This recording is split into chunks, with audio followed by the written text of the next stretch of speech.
Selamat pagi, selamat hari Rabu tanggal 23 Februari 2022. Kita kembali lagi di hari yang baru ini. Kita kembali pada hari ini di peringatan wajib Santo Polikarpus, Uskup dan Martir. Semoga di hari ini, di hari Rabu, kita semua dilimpahi dengan semangat untuk mengawali dan memulai hari ini. Hari ini bacaan Injil yang akan kita renungkan adalah bacaan Injil dari Injil Markus bab 9 ayat 38 sampai dengan 40. Pada suatu hari Yohanes berkata kepada Yesus, "Guru, kami melihat seorang yang bukan pengikut kita mengusir setan demi namamu. Lalu kami cegah orang itu karena ia bukan pengikut kita." Tetapi Yesus berkata, "Jangan kalian cegah dia, sebab tak seorang pun yang telah mengadakan mujizat demi namaku dapat seketika itu juga mengumpat aku. Barang siapa tidak melawan kita, ia memihak kita." Demikianlah sabda Tuhan. Terpujilah Kristus. Saudari-saudara sekalian, di dalam hidup bersama kita, di dalam perjumpaan kita dengan banyak orang yang kalau kita renung-renungkan, semakin hari kelompok dan juga keberagaman semakin kita rasakan. Di saat kita kecil misalnya gitu ya, kita mungkin akan melihat bahwa orang-orang di sekitar kita adalah orang-orang yang sama dengan kita. Semakin kita besar, perjumpaan kita semakin luas dengan banyak orang, lalu kita akan mulai terbiasa dengan yang namanya keberagaman. Apalagi dengan situasi sekarang di mana keberagaman seolah menjadi sesuatu yang biasa di dalam hidup bersama. Beragam itu bermacam-macam, mulai dari beragam asal daerahnya, beragam cara berpikirnya, beragam etnis, ras, dan akhirnya beragam di dalam religius atau agama.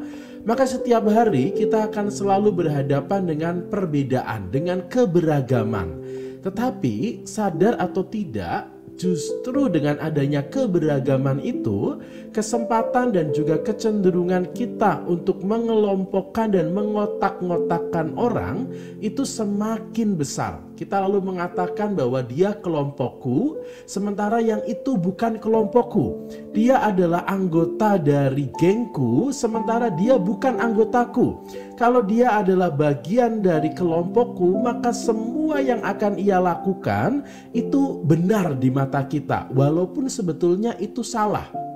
Apapun yang dia lakukan akan selalu kita dukung karena dia adalah bagian dari kita. Kita merasa bahwa kita punya tanggung jawab untuk mendukung dia, melindungi dia. Kemudian kerap kali bahkan buruknya di saat orang itu punya musuh, lalu kita akan ikut-ikutan memusuhi pribadi yang lain. Mengapa? Karena tadi itu kita merasa sehati seperasaan, kita merasa harus ikut mendukung dan lain sebagainya. Maka keberagaman yang ada membuat kita lalu mudah untuk mengelompokkan diri. Entah itu kelompok asal daerah, kelompok organisasi tertentu, atau kelompok-kelompok yang lain. Hari ini Tuhan Yesus bersama dengan para muridnya juga mengajak kita untuk merenungkan bagaimana sikap kita di dalam pengelompokan itu. Para murid mengatakan bahwa ada orang atau ada sekelompok orang yang melakukan pengusiran setan dengan mengatasnamakan Yesus, padahal mereka bukan bagian dari kelompoknya.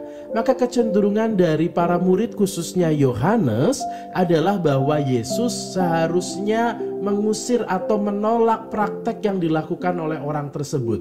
Yesus mengatakan kepada Yohanes, "Jangan kalian cegah dia, sebab tak seorang pun yang telah mengadakan mujizat demi namaku dapat seketika itu juga mengumpat aku. Barang siapa tidak melawan kita, ia memihak kita." Sebetulnya kata-kata Yesus itu mengajak kita untuk menyadari bahwa di dalam hidup kita akan selalu bertemu dengan perbedaan dan keberagaman. Tetapi di dalam perbedaan dan keberagaman itu kita diajak untuk mau menerima. Bukan pertama-tama menjadikan semuanya sama, serumpun, sewarna, sebentuk, segerakan dan lain sebagainya. Tetapi justru karena kita beragam, maka kita bisa saling melengkapi, saling membantu satu sama lain, saling bergandeng tangan untuk mencapai tujuan sama, yaitu kebaikan. Semoga kita semua di dalam melihat keberagaman, melihat perbedaan, tidak pertama-tama menjadikan itu sebagai hal negatif yang harus kita kotak-kotakan, yang harus kita sama-samakan, tetapi kita diajak untuk melihat perbedaan itu di dalam kacamata berkat, bahwa di dalam perbedaan itu kita bisa saling mengisi, bisa saling berkontribusi, bukan kompetisi, tetapi bagaimana kita berkolaborasi. Semoga demikian yang terjadi di dalam hidup kita, di dalam persekutuan kita, di dalam paguyuban kita, sehingga paguyuban kita menjadi tempat yang nyaman bagi setiap anggota untuk menunjukkan diri dan potensinya, berbagi berkat bagi sesamanya. Semoga hari ini menjadi hari yang penuh berkat untuk Anda semua. Semoga kita semua juga menjadi pribadi-pribadi yang mau menerima perbedaan di dalam hidup bersama kita. Selamat pagi, selamat menikmati berkat Tuhan, dan semanggi, semangat pagi hari ini.